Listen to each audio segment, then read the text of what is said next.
capítulo 9, versículo 10 y 11. Dice la palabra del Señor, ahorita ahí me alcanza.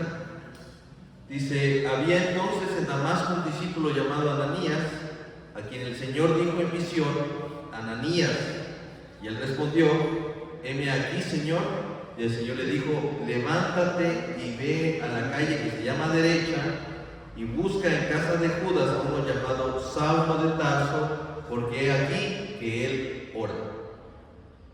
Bueno, ustedes si reconocen ese texto, lo que está sucediendo es que ya había acontecido el encuentro de Saulo, que ahora era el apóstol Pablo, y había tenido el encuentro con Jesús rumbo a Damasco, y en ese encuentro él queda ciego. Entonces había un hombre llamado Ananías, en quien Dios le habló en visión, y entonces lo envió a buscar a Pablo o a Saulo en ese momento, porque él tenía que ser restaurada la vista. Entonces dice: aún yo le he dado una visión de que un hombre llamado Ananías se acerca y le devuelve la vista. Entonces ese es el contexto de lo que está sucediendo. Pero mira, es algo que me llama mucho la atención, es que el Señor le hace una referencia acerca de primero dónde lo va a encontrar, pero lo más importante acerca de esto es que él se refiere a Pablo como alguien que está en un estado de oración. Él al final le dice: tú vas a llegar allá a la casa de un hombre llamado Judas, ¿sí? Ahí vas a encontrar a Saulo de Tarso, y dice: te envío a ir porque él ora. Y eso me llamó mucho la atención, porque evidentemente en los versículos posteriores Ananías le dice y le responde el Señor: pero Señor, tú sabes quién es este hombre que ha perseguido a la iglesia, que ha hecho cosas grandes, y que sabemos que ha pedido cartas a los principales sacerdotes para poder perseguir a tu iglesia, Señor. ¿Sí? Pero él le dice: ve, porque me es necesario utilizarlo, yo le mostraré qué tanto es sufrir por causa de mí. Ese es el contexto. Pero vuelvo a repetir, lo que me llama la atención es que da una referencia de quién es este hombre ahora. Es un hombre que está orando. Entonces, algo que debemos entender, o lo que yo veo en este texto, es que cualquier hombre, cualquier persona que haya sido tocada por Dios, aquella persona que haya tenido un encuentro con Dios, no puede ser el mismo. Cualquier persona que haya tenido un encuentro con Jesús no puede ser el mismo. Y la oración es una señal de que Dios ha hecho algo en nosotros. La oración es una señal, en este caso, de que había hecho algo en Pablo, en ese Saulo de Tarso, en ese perseguidor de la iglesia. A veces decimos que no oramos porque no sabemos orar, porque no nos han enseñado a hacerlo, porque necesitamos de mucha teología, necesitamos saber mucho acerca de esta doctrina para poder hacerlo mejor. Tenemos miedo de ir y orar a Dios con nuestras propias palabras porque pensamos que lo ofendemos. Una de las cosas que pasa en la iglesia que es reformada es que deja la oración a un lado, ¿sí? Y entonces a veces tenemos esta intención de no oramos. En realidad, de verdad es algo que me impresiona, que como cristianos reformados la oración no sea lo que más inunde la vida de la iglesia. Entonces decimos: es que no lo sabemos, quizás es algo que hacemos mal y entonces no lo quiero hacer. Pero la oración es como la respiración de un bebé, ¿no? Un bebé recién nacido. Antes de salir ese bebé no estaba respirando, él estaba en el líquido amniótico, no había una respiración como tal. Pero una vez que ese bebé sale, yo tengo entendido, yo no sé ustedes, pero de algo puedo decirles con toda seguridad, es que ningún bebé recibió un curso inductivo de cómo respirar una vez que salga del vientre.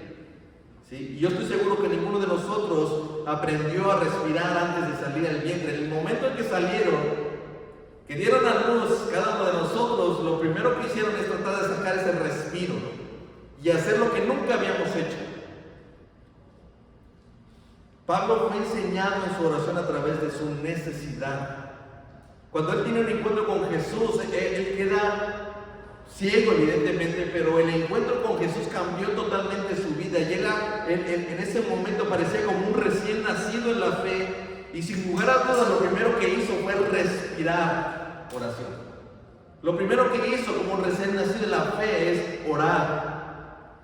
Noten que Dios le dice con toda seguridad a Ananías, este hombre ora. Yo no sé ustedes, pero es muy difícil que cuando nosotros mismos tomamos la oración, decir que oramos, ¿sí? Pero es Dios quien dice, Pablo está orando.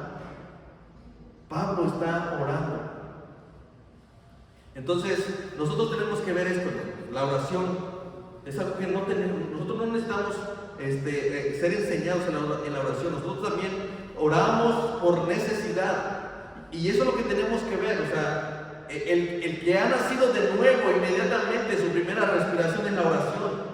Y no necesita ser enseñado en la oración, porque todo inicia por una necesidad. Cuando yo me doy cuenta que estoy necesitado de un Salvador, yo oro a ese Salvador. Y nadie me tiene que dar una oración guiándome en una oración de fe, como generalmente se hace, porque yo sé que tengo necesidad y mis propias palabras son suficientes para poder expresar lo que tengo que decirle al Señor. Entonces nosotros también oramos por necesidad, como Pablo lo hacía. Pablo estaba ahí inmerso en su oración porque tenía necesidad de que ese Salvador con el que se había encontrado le salvara definitivamente, que le ayudara, porque él era un malvado. Y probablemente nosotros también, nosotros oramos por necesidad, y aunque al principio somos torpes para hacerlo, quizás balbuceamos como un bebé en nuestras oraciones, no importa, porque el Señor entiende lo que queremos decir. La oración de los creyentes, hermanos, es como la respiración, es tan vital como la respiración. Y de verdad no necesitamos ser enseñados en ello. Como la respiración lo vamos a hacer naturalmente. Quizás con el tiempo, al leer la Escritura, va a ser más fiel, va a ser más como la oración de Jesús, ¿no? Señor, yo te ruego esto, pero no se haga mi voluntad sino la tuya. Entonces, nosotros fuimos diseñados para buscar a Dios y para hablar. A mí algo que me impactó cuando viajamos a República Dominicana es ver al área de los sordomudos. El área de sordomudos. Ellos alababan y ellos oraban. Dice, ¿cómo lo oraban si no tienen voz? Lo hacían con las manos, hacían en el lenguaje de señas.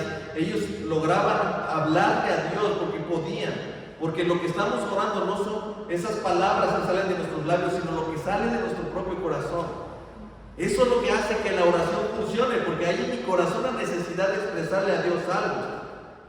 Y de alguna forma nosotros lo tenemos y lo podemos hacer, porque fuimos diseñados en ese sentido. Entonces, yo quiero exhortarles, hermanos, porque es evidente que la iglesia debe ser una iglesia que ora, que el creyente, el nuevo nacido, debería de ser un hombre o una mujer que ora, como un recién nacido lo hace inmediatamente que nace.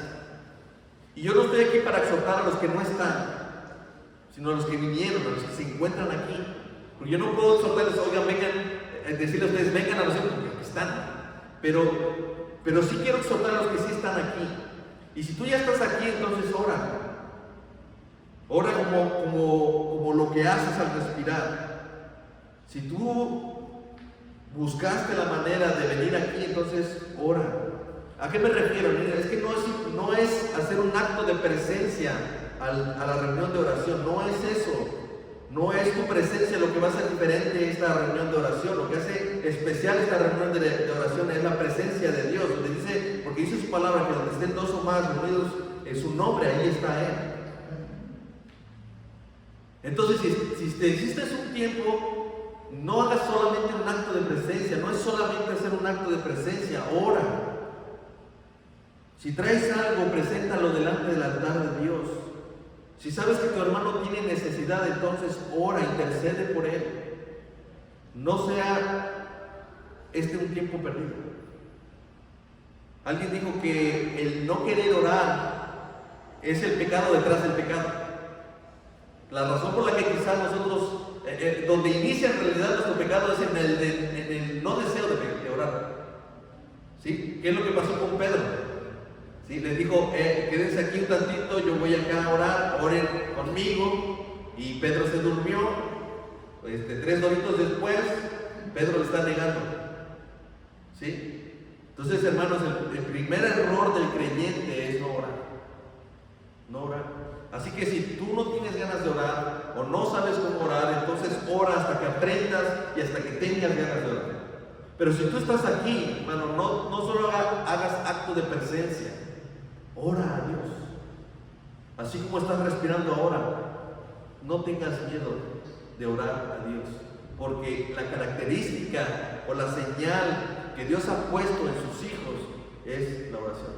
Eso es lo que estaba haciendo Pablo inmediatamente que nació de nuevo. Amén. Entonces, con eso en mente, hermanos, quiero que te pongas de pie y que vamos a hacer una dinámica. Busquen una pareja, 2 personas, y compártanse una necesidad de oración, ¿sí? Y oren uno por el otro, ¿sí? Escucha lo que él va a hacer, lo que tú quieres que ore por ti, díselo, y al revés igual, escucha lo que tiene y oremos todos juntos, ¿sí? Que nadie se quede sin orar, ¿sí? Yo aquí también voy a orar, ¿no? Pero ahí donde estás tú, acércate con alguien, pregúntale qué tiene necesidad y ora en ese momento. Y después que ore por tu necesidad. ¿Sí estamos claros en esa parte? Pues vamos a orar entonces todos juntos.